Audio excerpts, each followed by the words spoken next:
You would never guess that a tiny island, inhabited by just 3 people, holds the answers to every economic question.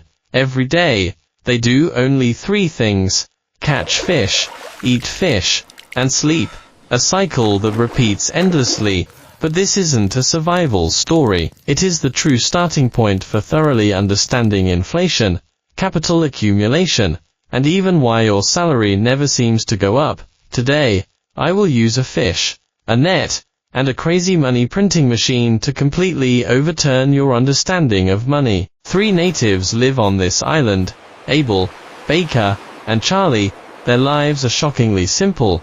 Each person can only catch 1 fish a day with their bare hands, just enough to feed themselves for that day. No savings, no weekends, and definitely no TikTok to scroll through. This is the origin of economics, a primitive economy where output barely meets survival needs. You might think this life sounds miserable, but if you replace fish with money, this is a realistic portrayal of most people today, working 8 hours a day just to pay rent, utilities, and buy food, living paycheck to paycheck with no savings, let alone financial freedom. Abel, Baker, and Charlie face the same dilemma we do. How do you break the dead-end cycle of working just to survive? The essence of poverty is not laziness, it is the lack of tools to increase productivity. One day, Abel has a realization: if I don't eat a fish today and go hungry, but spend the entire day making a fishing net, could I catch more fish tomorrow?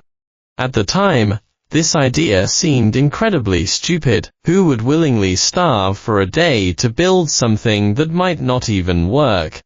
Yet, this is the first step in all wealth accumulation: deferred consumption to create capital. Abel actually did it. Enduring the mockery of Baker and Charlie, he went hungry and spent the whole day weaving the island's first fishing net. At dawn the next day, while Baker and Charlie were still wading in the shallows trying to catch fish by hand, Abel took his net to the deep water and easily caught 3 fish. This is the miracle moment in economics.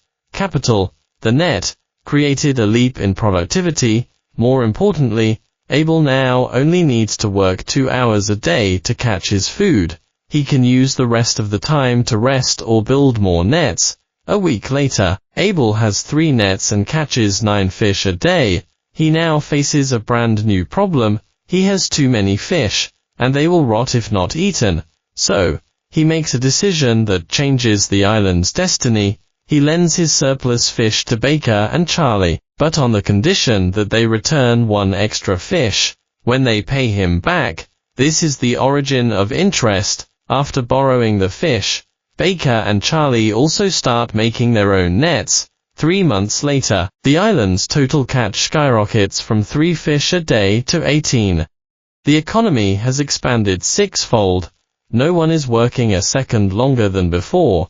The growth happened solely because of the introduction of capital tools and a reasonable lending system. This story teaches us that the core of economic growth is not working yourself to death, but creating and utilizing capital tools. Today's smartphone is our fishing net. Think about it. A regular person can use a phone to contact clients, process orders, and learn new skills, things that required an entire team 20 years ago.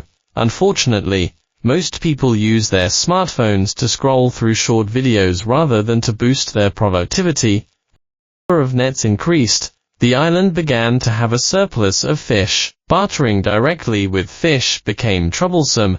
They rot and are hard to carry. So, everyone agreed to use fish notes as a medium of exchange. 1 fish note represented 1 fresh fish. This was the birth of currency. It was meant to facilitate trade. But the good times didn't last. The island elders found a shortcut.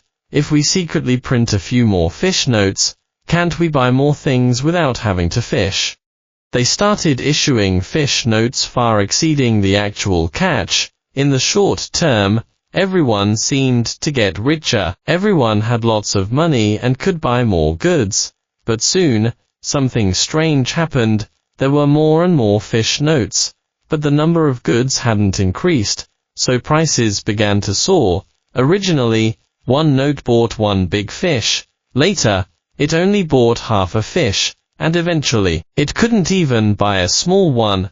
This is the truth about inflation. When the money supply exceeds actual productivity, your money depreciates. We face the same problem today. Why did a pizza cost 5-10 years ago but 15 now? It's not that the pizza got tastier, it's that your money is worth less. The true story of the Republic of Nauru is a living example. In the 1980s, this Pacific island nation became rich overnight by exporting phosphate, fossilized bird guano, with a GDP per capita surpassing the United States. But instead of using that wealth to create new productivity like Abel did, they printed money like crazy. The result? In less than 20 years, inflation hit 300%, their currency became waste paper, and GDP per capita crashed from 10,000 to 200. This is the inevitable ending when you abandon the real economy and become addicted to money games. The story on the island continues. As fish notes depreciated, people lost confidence and demanded to exchange them for real fish. The elders panicked. They came up with a new trick. They established the Fish Reserve Bank and issued reserve notes, claiming these were backed by the island's high-quality assets. In reality, these assets were just rotting fish, to make everyone believe in the value of the new currency. The elders built luxurious palaces and held grand banquets, creating a false prosperity. They even invented an economic theory. As long as we print more money and encourage consumption, the economy will grow. This is the island version of Keynesianism, the economic model used by governments today. Most fatally, the elders began to intervene in interest rates. They claimed low interest rates would stimulate borrowing and investment, forcibly lowering the loan rate from 10% to 1%. The result? Ordinary people like Baker and Charlie started borrowing wildly, not to build nets, but to buy bigger houses and fancier canoes. This is the origin of real estate bubbles and consumerism. When Duffy applied for a loan to build a giant fish-catching machine, the bank rejected him, claiming the risk was too high. Conversely, the bank was happier lending to people, buying luxury homes because real estate always appreciates. This is a misallocation of resources. When the government interferes with the market, capital flows into speculation rather than production that actually creates value. Today's Bitcoin bubbles and NFT crazes are essentially no different from the islanders speculating on luxury canoes.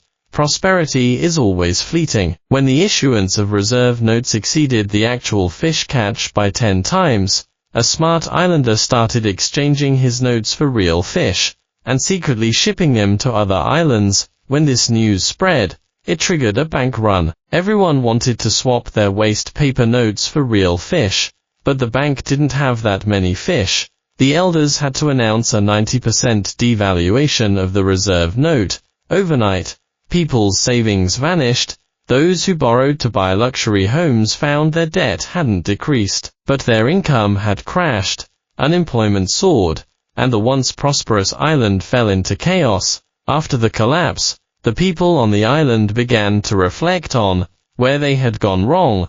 They realized that the essence of the economy is production, not consumption, and that wealth comes from creation, not printing money. So a group of young people started to save and make fishing nets like Abe did, refused to borrow and consume, and focused on improving productivity. One of the young people discovered that the climate on the island was particularly suitable for growing a drought-resistant fruit tree. He spent 3 years cultivating high-yield fruits, which not only solved the food problem, but also traded with other islands to obtain the urgently needed tools. This is what a real economic recovery looks like. So what can ordinary people learn from these stories? It's actually quite simple. First, always distinguish between money and wealth. Money is just a transaction tool.